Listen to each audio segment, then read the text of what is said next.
Hi, sound lovers and soul seekers. Welcome to Cosmic Crystal Calm, which is one of my on-demand offerings. In this session, we have just 30 minutes, so you can take that time whenever you want, in the morning, in the evening, at whatever time you feel you need a little time out and pause from your schedule, from your day, just to engage with some of the most magical sounds, I think, that we have. The sounds of these amazing crystal bowls. They're 99.93% quartz, and they just sound like pure magic to me.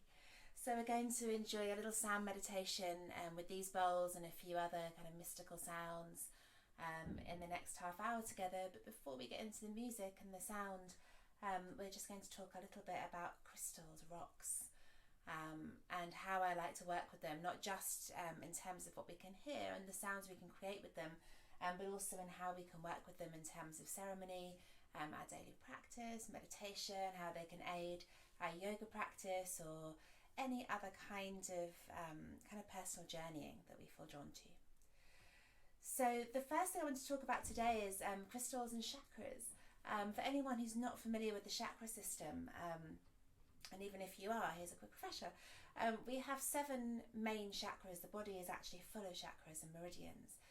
The chakras are effectively the organs of our energy body, so they're not going to show up in an X-ray or an ultrasound scan, but that doesn't mean they're not there. And if you are into a yoga practice, if you're used to tuning into your energy body beyond the physical, you will most certainly have connected with and felt your chakras moving and spinning and giving you messages and synchronicities. So the 7 main chakras, going from bottom to top, start with the root chakra, which is down at the base of the spine. We have the sacral chakra, which is for women in the womb area. For guys, it's a little higher and it's a little further back in the body. The solar plexus is kind of your personal sun, just above and behind the navel. You have the heart chakra, which is actually in the center of the breastbone, not over to one side. Your throat chakra, your third eye, and then the crown, which is just off the top of your head. So within all of the practices I bring together, so kind of yogic and Vedic work, shamanism, Wicca, crystal Reiki, there's so many different interpretations and ways that we work with these energy centers. But the top line is really to say that each of these centers represents a different aspect of our being, a different aspect of our life and livelihood and expression.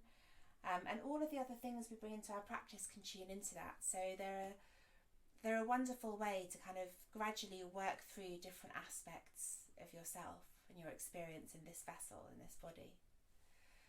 So one of the ways I really like to work with chakras is using crystals, and that also ties into astrology, the zodiac, these other aspects of my practice that are so important to me. So we'll talk about the kind of zodiac connections and consciousness of Taurus, because that's the season we're now in. The sun is in Taurus. We've just had, 10 days ago, had a new moon in Taurus.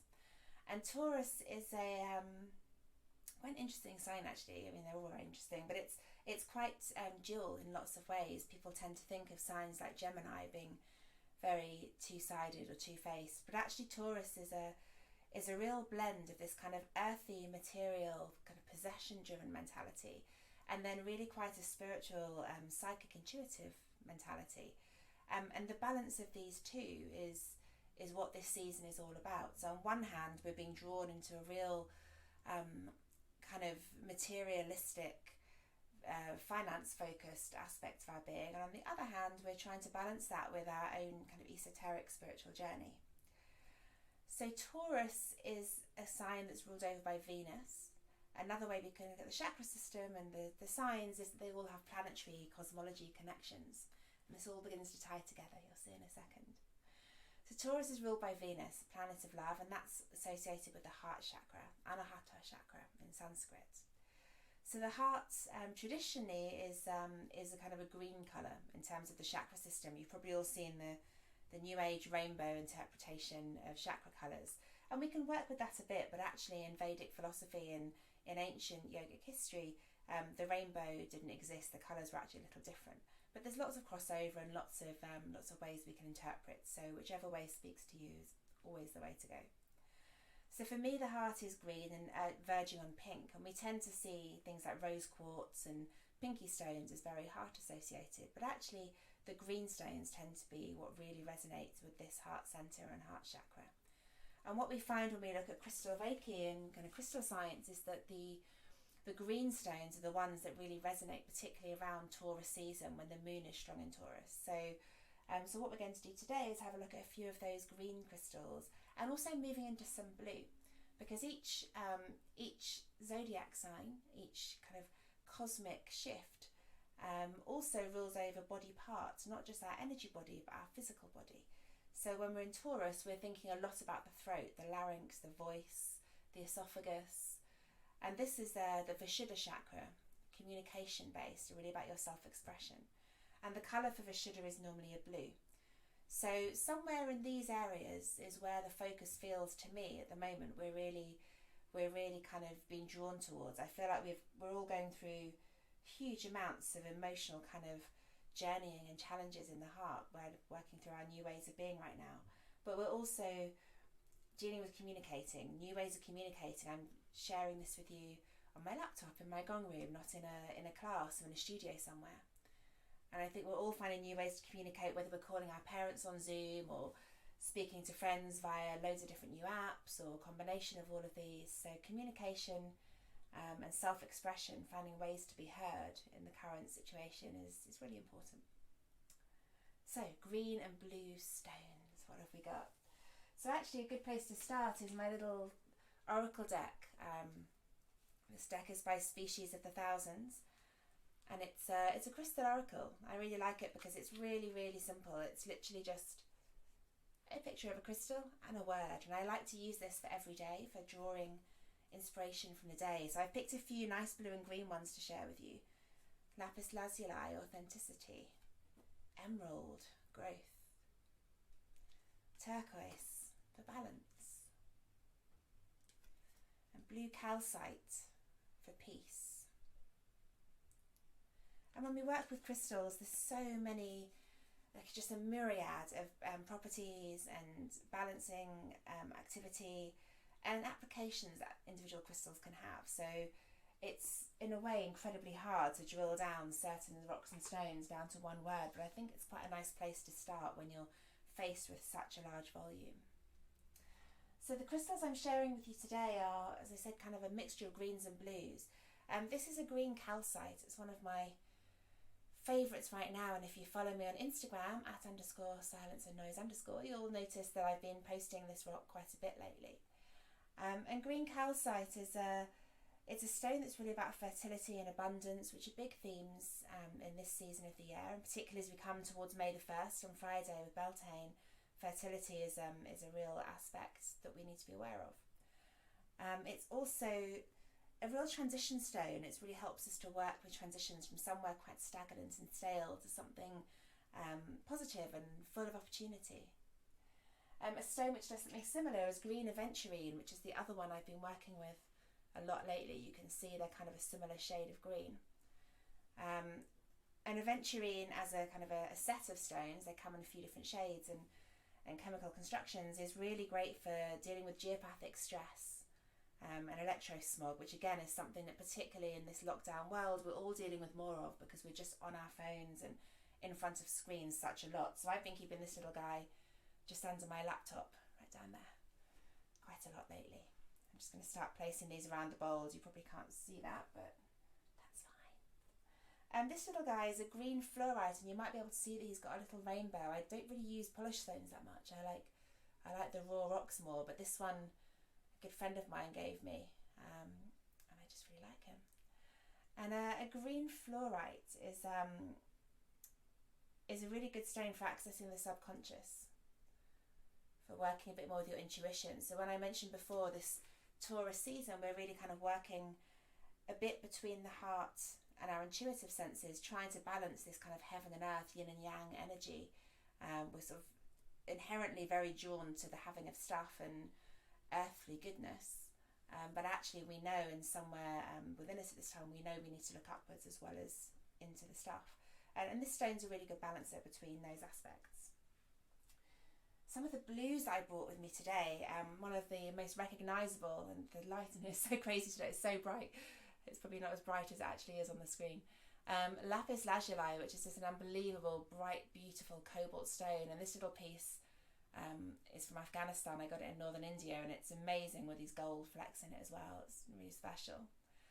And a lapis lazuli is traditionally one of the most important stones in kind of the history of crystal geology and crystal Reiki. It's highly valued by the ancient Egyptians and ancient civilizations, and they called it the soul of the gods. I thought that literally the essence of gods was contained in lapis. And it's very heavily associated with the throat chakra. So if you're feeling like you're struggling to express yourself, you're not being heard, or that everything's just coming out wrong, everything you say seems to be tangled and misunderstood and misinterpreted, then this is a really great stone to work with, and it's a great one to wear in a necklace or somewhere around your throat area. Which kind of brings me to the next thing I wanted to talk about briefly before we get into the sounds, is how to work with these crystals. So we can identify all day long what we're going to use at different times of the season, but you just hold them. Do you use them in meditation? So I really like to hold one in my palm when I'm meditating, or maybe one in each palm, for different aspects of a certain sign or phase. And that's when these smaller rocks, I can show you in my little bowl here, can come in really handy, because something like this calcite is actually pretty heavy, and if you're holding it for a period of time, it may not be that comfortable. Whereas some of these smaller ones, like I've got here a little piece of blue calcite and a different kind of lapis, can just be held softly in the palm on your knees, and your fingers can fall open and they're not going anywhere, and they just can start to connect into your energy. You can start to feel them. If you close your eyes and really focus on the stones, you can hopefully start to feel them energetically vibrating and leaping around in your palms. If you're lying down to meditate, it can also be quite nice to lie the stones on whichever area of the body they correspond to, or which you feel they can do some work in. So particularly for these blue ones, I'd probably be lying them around my collarbone, and it doesn't matter if they fall off while you're in the sound or meditating, that happens, but they don't necessarily need to be there for ages to do their work. So just a couple of the other stones to mention at this time of year. Amazonite is one of my favourites. It's actually more associated with another sign, but it just feels really relevant right now. It's a mixture of blues and greens. And this is a really great filtering stone. Again, it's really good for that electromagnetic stuff, for kind of electro smog, and it's really great for constructive expression. So if you're, again, slightly struggling to really get your voice out there and be heard, Amazonite's a beautiful stone to work with. And finally, we've got blue kyanite, which is always a tricky one to share because it tends to come in really small little pieces. You might be able to see if I lean into you a little bit. This is little blue kyanite wands, and they can be quite substantial, or they can just be little chips. I love blue kyanite. It's a wicked stone. It's a really great one for clearing your meridian. So if you begin to have blockages between the chakras out there in the nadi, which is like your energetic veins, blue kyanite is a really beautiful stone for general clearing. It's also really, really great for releasing frustration, releasing stress, and I think particularly for Taurian energy, which is, as we probably all know, quite bullheaded and quite stubborn. Something that works with frustration can be really valuable. It is a really hard stone to work with because of the nature of being pretty small and chippy normally, but what that does do is make it amazing for jewellery. So it's quite nice to wear as a pendant if you can find a piece that's cast. And again, if you check my Instagram, there's plenty of references of beautiful crystal jewellery and people that make it who've been generous enough to give me some gorgeous pieces over the years. So I'm wearing today an emerald, which is a raw emerald, something I really love. Again, I'll show you a bit closer. Kind of chopped off, and little green aventurine beads. So for me, it's wearing stones around my neck or wrists or hands. I've got my citrine that I always wear in my hand today. It's a really great way of connecting with your crystals whenever you feel a bit derailed, frustrated or challenged through the day, knowing you've got something to come back to. And I often find I'll just close my eyes and breathe into the stone and imagine its energy is coming into my energy body, through the skin and the flesh, into my kind of auric field and deeper. It's a really centering, peaceful thought, and I find that just having these, vibrational rocks, little pieces of earth on my body and in my field is a really great way to help reset myself. So feel free to explore your crystals, explore your rocks. As I said, I've rambled loads about this, but I find it really useful to to look at rocks in terms of the lunar cycle, the zodiac season, the cosmic vibrations and shifts. And this is what I cover in my soundscape. So we always talk in depth about rocks you can work with alongside essential oils and other tools, from intuitive tarot to Reiki. And there's aspects and propensities that work better with certain signs than others. So I can always give you some guidance on what's going to work best in what season, and which rocks and crystals will be the most supportive to the prevailing energy. So hopefully you've got a little list of things to explore. Taurus season is very kind of multi-dimensional. This sort of heart opening is really important at this time of year. You'll find if you're practicing yoga, particularly if you're practicing with Jivamukti or Lotus Flow teachers, there'll be lots of back bending and heart opening right now. And it's really all about allowing a bit of sensitivity, a little bit of more emotional thinking and a bit of intuition into your heart space, which otherwise this whole area, heart and throat, is usually quite blocked off at this time of year, under this particular zodiac transition. So grab your green rocks, get a hold of them, get your blue ones if you want as well, particularly if you're feeling a bit stuck and underexpressed right now. And those are great things to work with for this little session, which we're going to spend 15 or 20 minutes with, just settling into our work with these magical crystal bowls that I love so much. So now's a good time to get comfortable. If you want to lie down to receive the sound, that's always a nice way to go. It allows you to simply drop out of your physical body that little bit more. Start by taking a couple of deep breaths, allowing your breath to soften, release and relax away from the edges of your lungs. Maybe grabbing an eye pillow or a scarf. If, like mine, your room's really bright and the sun's coming in really strong today, just start to assist your senses and giving you space to breathe and explore inwards. If you're working with any kind of rock or crystal today, now's a good time to take a hold of it. If you haven't already cleansed it, then you're just going to want to either put it through the smoke of your white sage or quickly douse it in some salt water. Give it a quick cleanse. And before we start working with crystals and rocks, always we take a hold of them. I always close both palms around mine and hold them by my heart, and then feel for the vibration of the stone. If you can't feel anything, if it's not flickering its energy out to you, then maybe it's not the right one for you right now. Setting your intention for your practice, knowing what it is you are looking to seek from your journey today.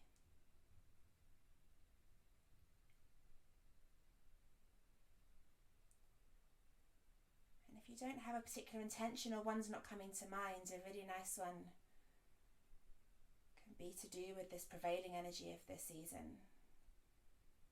I seek to open my heart through equal access to heaven and earth.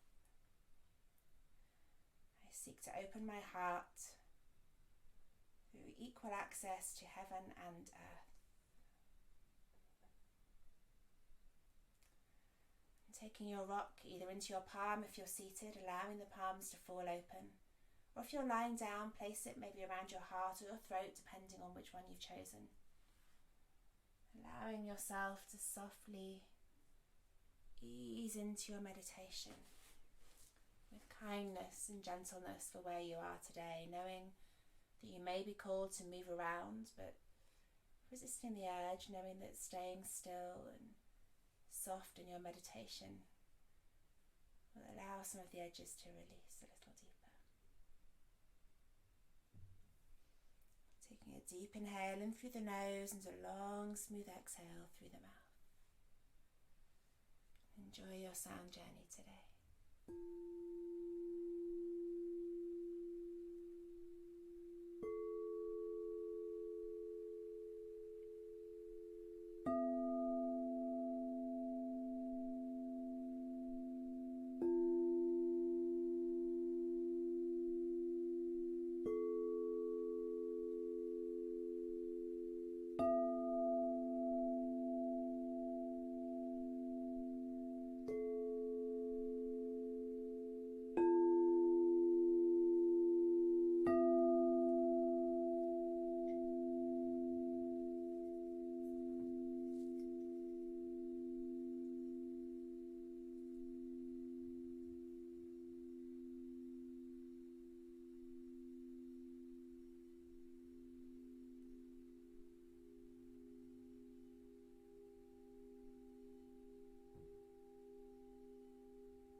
into the hips and rotations in the wrists and the ankles.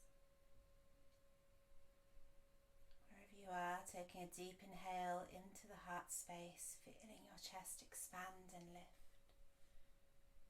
And exhaling back out through the heart space. Feeling the connection between the physical and energetic bodies. Feeling those layers of being simultaneously separating, allowing you to see them. And then shifting back together. Perfect harmony.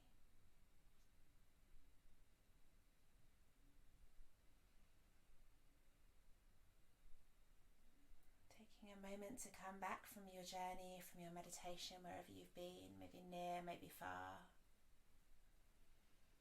And thank you so much for joining me for your 30-minute meditation today, for your Rocks and Reiki Cosmic Crystal Calm.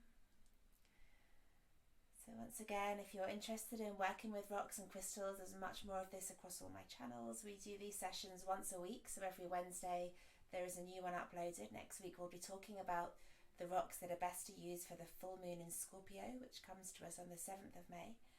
In the meantime, the crystals to work with, if you're really into trying to channel Taurus season, are these greeny blue ones that represent both a mixture of the heart and the throat areas. Traditionally, jade, blue tourmaline, very expensive, and blue kyanite are the ones to go to. But as you can see, it's really about what you're called to, what you have, what's in your path right now, and what feels like it connects for you. But do always take note of your intuition. If a rock or a crystal is not calling you, or if you hold it and it's lifeless in your hand, it's not for you. So they're really just wonderful tools to help continue to advance your journey of consciousness, your journey into ascension and into your higher self. So hopefully these little sessions just give you a little portal to explore. Thank you so much for joining me today, and hopefully I'll see you back here again soon.